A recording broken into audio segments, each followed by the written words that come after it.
نن په ننگرهار کې څه تیر شول، چاودنه چیرته او څنګه وشوه، او د ملي لوبډلې لوبغاړي افتاب عالم حالات څنګه دی؟ ګرانو لیدونکو السلام علیکم. د مطلب له شریکېدو وړاندې زموږ چینل حتما در سره سبسکرایب کړئ. افغان چارواکي وایي د جلال آباد په ښار کې د پوځ لیکو ته په نویو جذب شوو کسانو چاودنه شوې چې 10 تنه پکې وژل شوي او 29 نور ژوبل شوي دي. چاودنه د جلال آباد ښار درېیمې ناحیې اړوند د سپینې ماڼۍ هوټل ته نږدې شوې.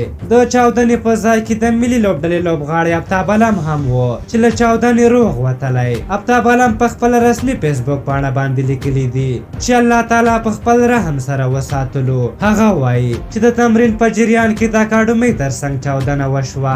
نوموړي یو انځور هم خپور کړی دی او په هغه کې د چاودنې یوه ټوټه هم ښکاره کړې ده. افتاب عالم ویلي چې د کرکټ اکاډمۍ ته نږدې چاودنه شوې ده او ټوټې د نن اکاډمۍ ته هم راغلي دي چې دوی پکې خدای پاک ساتلی دي. د یادولو ده چې دغه برید مسؤلیت چا په غاړه نه دی اخیستی. ولسمشر غني دا برید غندلی او د بشریت ضد جنایت یې بللی. جمهور رئیس د شهیدانو کورنیو ته د خواخوږۍ ژور مراتب وړاندې کړي او دغه برید یې د طالبانو کار بللی. په هر حال تاسو د دغه برید په هکله څه نظر لرئ؟ خپل نظرونه مو راته په کومنټ کې ولیکئ. دا و د ننګرهار د نن ورځې د چاودنې په هکله زموږ ویډیو. تر بلې ویډیو مو په لیو بخون کې خدای سپارم. د الله په امان.